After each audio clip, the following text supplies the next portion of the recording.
Izinqola zamaskandi zishere iphosti kaSimomoza laphana ubhekene kwezinsizwa. Izinqola zikamaskandi zibeka kanje. USimomoza uveze ukuthi iningi labaculi ababekhona kwiphosti yodwendwe lukaKhuzani ibona impela abayimbangela yokuphela kwi-team iMaskandi FC. Bamthuka uKhuzani bethi fuck off, ngeke sizwe ngawe. Uveze ukuthi abaculi bamaskandi ubabona nje bendawonye bayaprithendelana, akuzwene kahle. Mawucabanga ngabe oba labo baculi labo, sizobheka-ke ukuthi ena-ke indaba-ke ihamba kanjani. Enye yamaphosti-ke ebhalwe nguye kuSimomoza kubhekene nezinsizwa ethi-ke na, Khuzani King Dlamini Mpungose, sicela kulo nyaka usibuyisele iMaskandi FC mfowami egameni likaMaskandi. Cha, ngizokusho kucace nje ukuthi i-team kaMaskandi FC yafa the time siseTsakani kwi-tournament ibulawa abanye bethu ababephika ukuthi i-team ekaKhuzani yes eyethu sonke, but the founder is Khuzani. Yimina engaphuma ngedwa eceleni ngathi ngiyazama ukubatshela ukuthi bayabheda i-team kaKhuzani, akuxoliswe kuye ngokumehlisa isithunzi. Yena noZuma kwathiwa ngidakiwe bona bazoyiqhuba i-team engekho Khuzani. Angazi-ke noma bayiqhuba ngasemakubo yini. Udweshu-ke lwasuswa ukuthi sasifuna ukuwina ngehawu sibe sidliwe, so uKhuzani benoZuma basikhuza kwajika kwaliwa nabo. Angeke-ke ngikwazi ukudalula amagama abo, uyabazi yena Nkosikhona.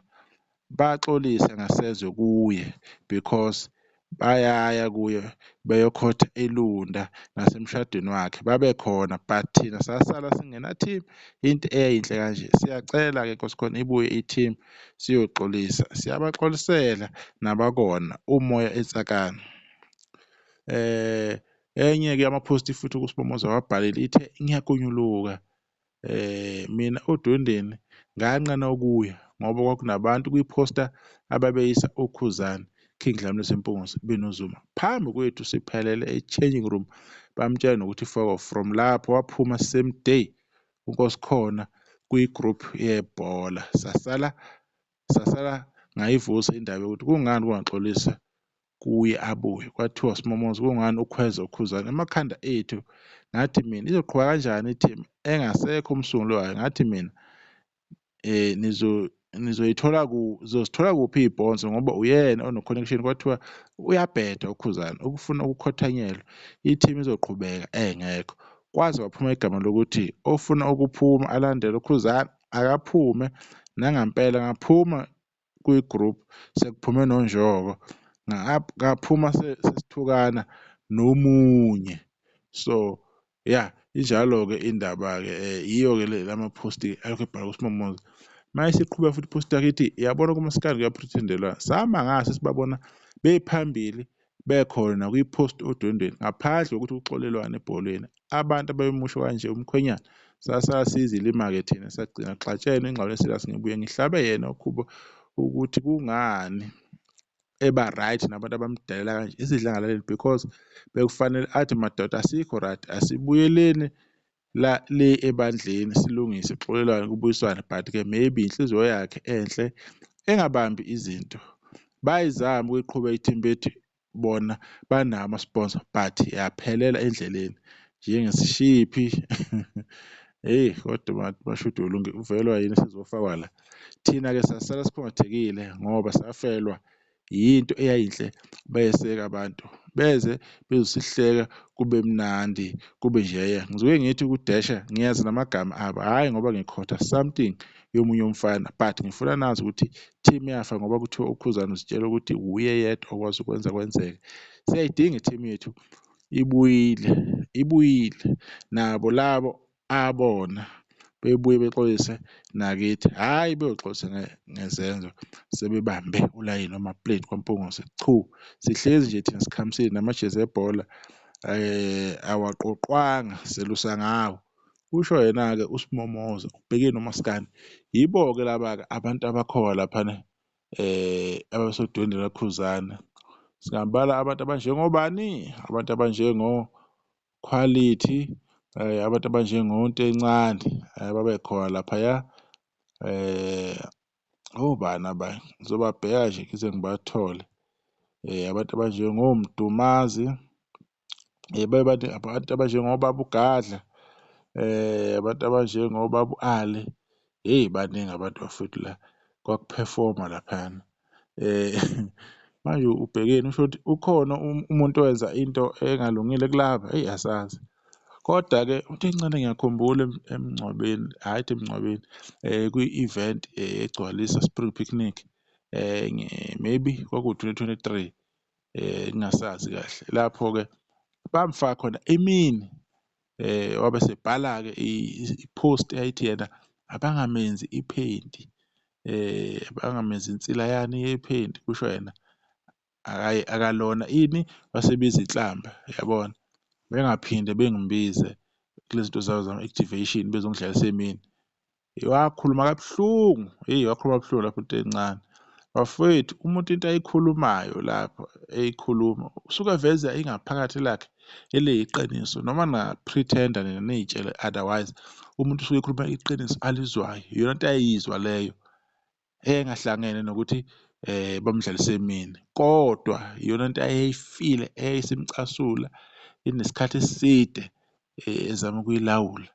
So wawakhipha-ke lawo magama lawo, bayamjabulela-ke abantu abaningi ukuthi hawu, into encane ukhuluma kanjani. Khuzani nokuba uKhuzani, wabhala i-post wathi bazoyilungisa leyo nto, wasethi ufike udlale leya ngoma leyana eyayiculwa ngenkani.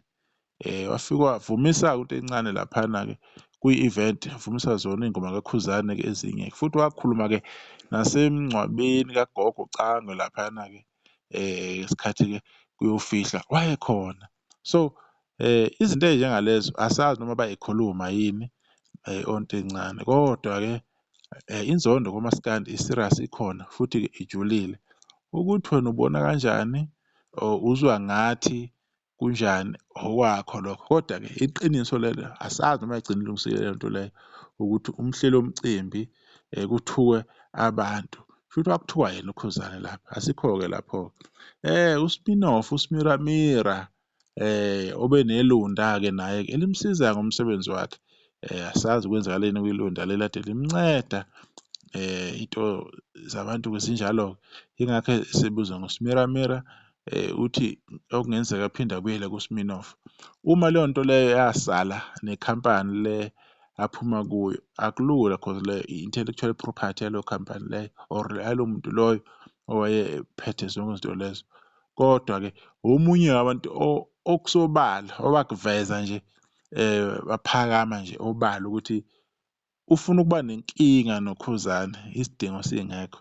Asazi ukuthi-ke kwakwenzakalani, kodwa kunento ababemtshela yona, kodwa siya-understand-a-ke phela ukuthi-ke lokho ukuthathaphi, nanokuthi-ke yini ebimenza a-act-e kanjalo. Vele uma uya laphayana uphila nomuntu vele ophikisana nento ethize noKhuzani ngokokucula, vele nawe uzothatha isayidi, dark or blue. And nanokudideka-ke i-support-ke ayeyithola-ke ngale, yiyo-ke le eyamenza-ke wabona ukuthi akaqaleke izinto. Cha, uye umuntu onenkinga nje enkulu naye uKhuzani. UKhuzani mhlawumbe yena uwumuntu onganandaba nezinto, but yiwo amadoda lawa angamkhaphela kabi kabi uSminoff, abayingozi kabi. Lokho nje abantu okumele bekwazi ukuthi cha, abantu onjengoKhuzani abamthandi, ngisho abaqasha kanjani uKhuzani, cha abamkhonzanga, ngoba wakhombisa ukuba nenkinga, ebhala amaphosi ethi nimtshele ukuthi ena akamsabi, naku kuzongenelwa ini, i-Mother of All Maskandi Festival ngey'5 zika-April last year. Kwaphinde futhi kuzophuma umsebenzi kaKhuzani ngo-2024, kwakuzi-15 lapho zikaNovember. Wathi othisha sebeholile yini, siyazi wayegudlisa kuKhuzani lapho. Ulokhu eyiphozishina-ke, ufuna uku-impressa-ke kuphi-ke le kwelinye iqhawe lakwi-Big 5, ufuna nje uku-impressa lona-ke, angazi ikuphi semkhanya kude, wayefuna ukujabulisa yena-ke ngoba-ke esephila naye. Siyayazi leyo nto leyo, leyo nhloso leyo yabaculi.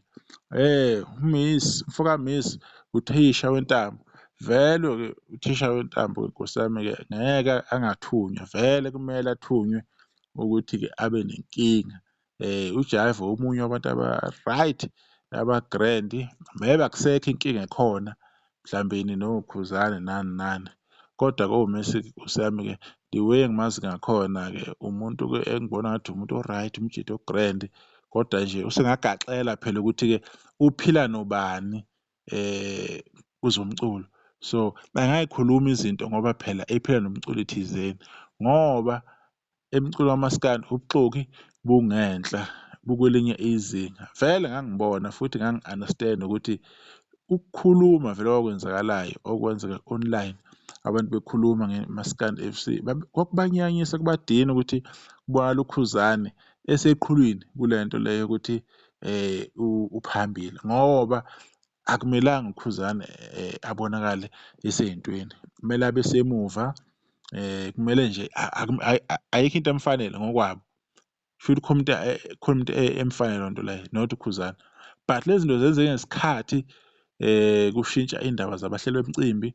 Zonke lezi zinto zenzeke ngesikhathi kusenabantu ababhizi ku-TikTok ababephusha i-agenda.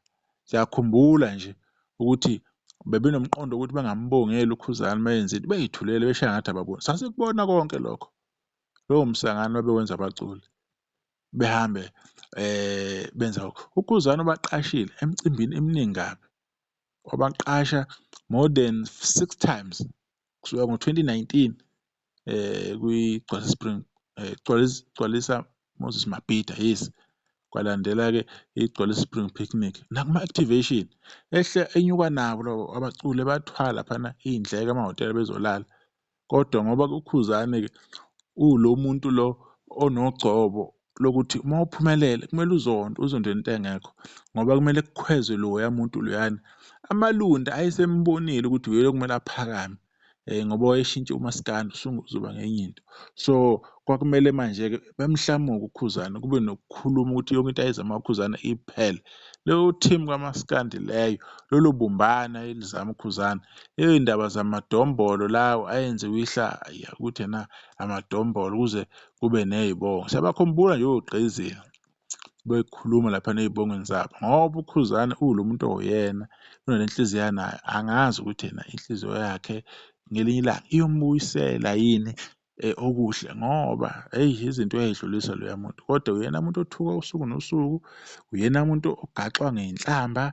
Njengoba nje aze aphume lapha egruphini yayo umaskandi, sekuyini ngoba abantu akumona kubantu bakithi, ubugovu abanabo ngokuthi into ayiveli kubani, kumele ivele kubani, umfo kabani, umshovu onjani njani. So izinto esiy'bonayo lezo nesi-understand-ayo, kodwa nabo baphusha ama-agenda. Siya-understand ukuthi baphusha ama-agenda, baphushiswa abantu abathize, kodwa kukhombisa ukuthi nabo bayathanda ukuthi ena befakwe ngamakhanda kuzo zonke lezi zinto lezo. Injalo nje indaba, sohlala sikuveza nje ukuthi-ke endimeni kamaskandi izinto ziyenzeka, siy'buke singazi ukuthi izophelaphi. Asazi ukuthi i-team-ke iyogcina ibuyileni njengokusho kwakhe uSimomoza, nanokuthi yena kuxoliselwana nje kuxoliselwa ngayo. Ngokumazi kwami uKhuzani akathandi into enomsindo, akathandi futhi ukukhuluma. Yithi nje esesihamba nathi siy'faka ngoba sithanda ukuphawula ey'ntweni zakoMpungose, kodwa-ke angeke singabatsheli abantu abangazi abavayelekile. Khona abantu abangazazi izinto ey'thize, kumele thina siqhamuke la sizobatshela ukuthi cha, indaba ingane zakwethu ihamba kanje, kuke kwahamba kwaze kwafika la. Kodwa-ke ngiyamthemba uKhuzani ukuthi whatever okwenzakalile yena sewadlula lapho, kodwa khona nabo laba ngiyacabanga ukuthi abanye babo sebadlulisa noma bawakhipha lawo magama labo. Kodwa-ke kuyoba buhlungu kodwa ngelinye ilanga ukuthi mhlawumbe begcine bengayixoliseli leyo nto leyo abayenzayo kumfo kaMpungose. Umnumzane wonke bafowethu akusenani, baqashe uKhuzani mfethu ubondla akunani. Waphiwa lento ukuthi wena uzosebenza ngokusiza abantu, ubancede abafowenu, iy'ngane zakwenu lezi osuke uqashwe nazo. Laba ngibafake ngamabomu bonke laba, vele manithunyiwe nohlale nithunywa. Le list ayiphelele, izoqhubeka iphelele nangelinye ilanga. Msakahle ngiyazi ukuthi ngiyabonga.